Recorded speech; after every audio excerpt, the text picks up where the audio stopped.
and welcome to another episode of Ask Captain Frank.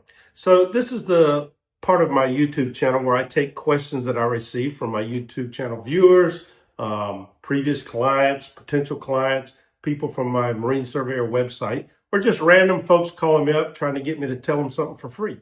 So today we're going to be talking about the nut controversy. And came about from a survey I did a couple of weeks ago. And it was on a mid-sized sport fishing boat, and it involves the propeller and the attachment of the propeller to the shaft. You have two nuts, right? You have a jam and a jam nut. And the question I received was, the client said, in the survey report, you said that the nuts were backwards. And I told that to the yard guy, and he kind of muttered and, shook his fist at the sky and stuff. So I'm trying to get a little more information on, why the nuts were backwards. Well, okay, we're going to delve into this, and this is something I see all the time, and let me explain a little bit more about the nut controversy. When you have a propeller and you put it on a shaft, you have two nuts. You have a thick nut and you have a thin nut. One is the jam nut and one is the jammed nut, okay? So you would think this is pretty much a no-brainer, right? You put the propeller on the shaft and then you install the thick nut. This is what you would think. You install the thick nut and crank it down, and then you put the little thin nut on there and you just kind of tighten it up. And the purpose of this thin nut in your mind, or a lot of people's mind, is it just kind of holds that thick nut in place, and that's the way it should be. Well, this is backwards. And again, I see it a lot of times at yards and stuff. I used to argue with them all the time. Now I just kind of, let them go on the way. Because they'd be like, well, we've been doing this way for 50 years. Well, buddy, you've been doing it wrong for 50 years, but who am I to say it, right? So let's explain or delve into the proper way you should put these nuts for your propeller. So again, you've got the thick nut and the thin nut. So when you put the prop on, the first nut you should have should be the thin nut. And you put that thin nut on there and you crank it down and you tighten it up and snug it up into place. Now, what you do is you put the jam nut, which is the thick nut, and you tighten that on and you tighten it up to the thin nut. And then you put some pressure and crank it and torque down the thick nut, which is behind the thin nut. Now, I'm going to tell you the reason that you're doing this, right?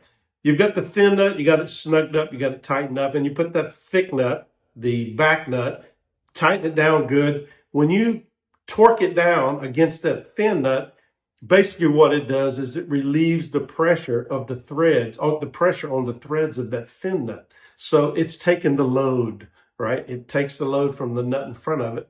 And if that's going to be the case, then you want the nut that's taking the load to be the nut that has the most surface area, which is again going to be the thick nut. So the thin nut goes on, put the thick nut on there, tighten it down, and it takes the pressure off of the nut in front of it. It jams everything together, holds it in place, holds itself in place.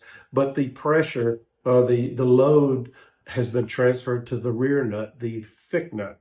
So with all this said and done, is it a critical issue? No, it's not. Because if it was a critical issue, half the boats in the world wouldn't have any props on. But technically, it's inaccurate. So if I see it during a survey, I tell them, okay, you know what, these nuts are backwards. The next regularly scheduled haul out, or when you pull those nuts to service the prop or whatever, put them on the right way. And that's as simple as that. So that's today's Ask Captain Frank. It's a very contentious subject. Almost comes to blows in a lot of cases with the yards and stuff, because they're pretty adamant about, this is where it is. But when you take it and you break it down and you explain it to them, a lot of times they still don't give a shit. However, technically that's the right way, and they can't say they don't know why it should be that way. So that's today's version of Ask Captain Frank. And again, if you've got a question, you need an opinion on something, man, I got 1 million of them and I don't mind giving them out. So just send it on in and I'll try to help you out. I hope you enjoyed this video, and if so, and you want to buy Captain Frank a cup of coffee, please click on the thanks button below this video. All tips received, not spent on coffee, will be used to improve my YouTube channel and create even more awesome videos.